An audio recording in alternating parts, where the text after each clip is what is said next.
Hey, what's up everyone? Danny and Alex. In this video, let's take a look at some very basic beginner-friendly techniques you can use from the mount position in Jiu-Jitsu. So check it out. All right, the first thing I like to always teach beginners is the basic armbar. We've done videos on this as well, but sometimes people are new to our channel, so I like to refresh all of the basic techniques from basic positions. So the first one here is, of course, you have to understand if you're new in Jiu-Jitsu that the mount position here where Alex is that's the dominant position. Of course, being on the bottom as such, no good for me if it was a real fight or self-defense. Look, I can't reach him. We know this already, but he could reach me with punches. All right, so this is no good for me. So of course now, he wants to maintain this position. That's a great position for him to have. Maybe he took me down, got the mount position. Now, if it's sport jiu-jitsu, he just scored his points now. He's got 4 points for maintaining this. But notice the maintaining of the mount, because of course, when someone's here, whether it's sport or self-defense, they're gonna be trying to push you off. They're gonna be trying to move their hips and rock you over. So if you don't maintain the mount, there's no subs. All right, so now, in order to attack, he needs to maintain that position. And the first thing we're gonna look at is when they try to push you off with their hands, all right? So let's say he's in the mount position here, and I try to bench press him as such, all right? If you do nothing, you're gonna get tipped over. So what he's going to do now is just fill the gap with his palms and place them onto my chest. Notice where he's pointing one of his hands. So an example, if you wanna attack this arm bar, this is the arm you're gonna circle and point your fingers in that direction, okay? And if it was this arm right here, he's gonna place his palms in the opposite sides. All right, so look, let's take a look here. If I have my arm like this, he places all of his weight like this, and now he wants to elevate this leg. So what this is going to enable him to do is transfer the weight from one foot to the other to do the arm bar. Go. All right, so let's break it down.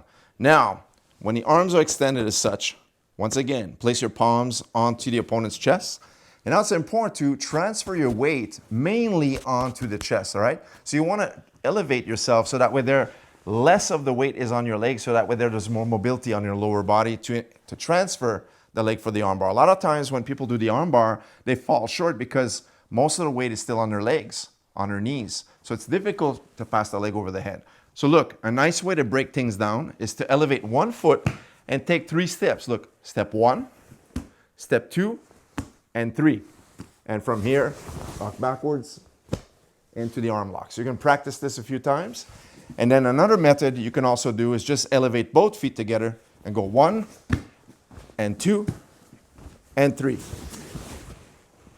into the arm bar, all right? And eventually, you want to be able to do this in one motion.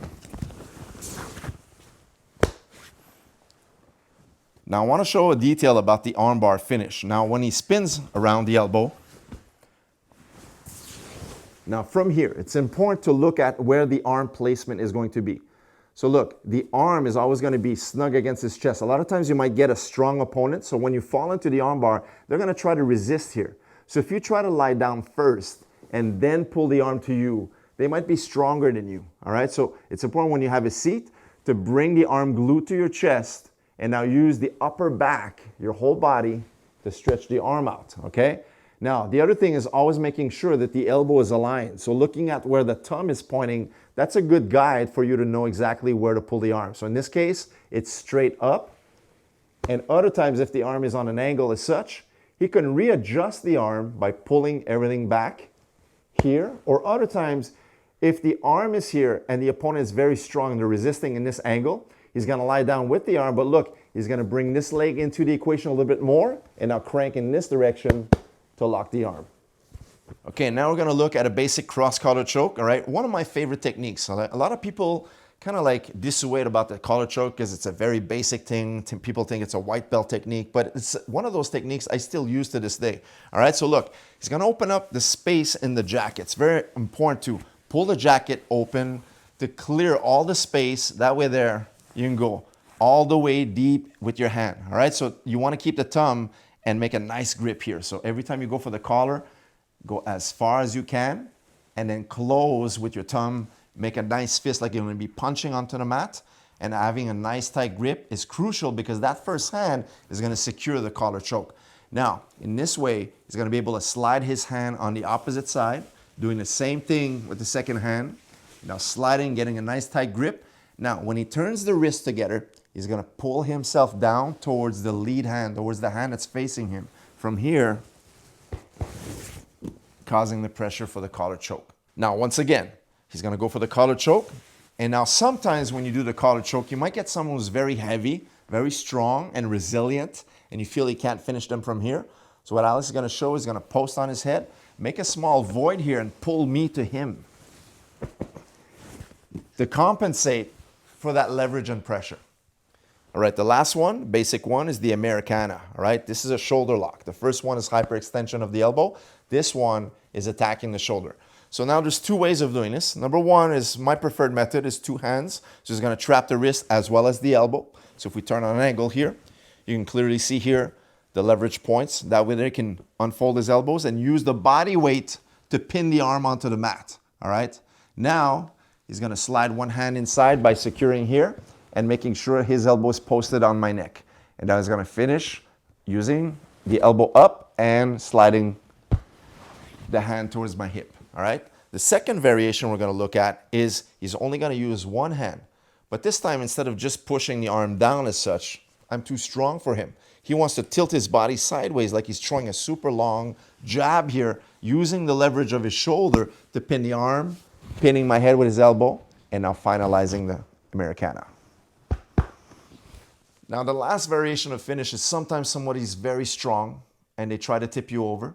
So what you're gonna do is finalize the technique, but look, he's gonna switch his base by rocking his foot to the side. He's gonna flap his foot here and now get almost a technical mount variation, right? So look, from the side here, he's going for his lock. Now notice how I'm super strong here. I'm trying to bridge him off. I might try to bridge him off here. So notice how he's gonna spread this foot out, drop the weight on his hips, and finalize from here. Now the reason why we're showing in this direction is simply because if I were to recover the half guard, it's going to be done on this side, the free arm side, not on the side my arm's being attacked, all right? So this is the side he wants to close the gap, all right? So take a look from this angle. Now that you've seen the Americana, if he's working on this side, now it's impossible for me to try to recover guard on that side. It's gonna be done with this free arm. This is the side I'm gonna try to pull his leg or try to recover guard with this leg right here. So what he's going to do, once he feels this, he's gonna drop his hips and look, spread all the weight on this lap. Now it's hard for me to do anything with this leg, and now crank the Americana.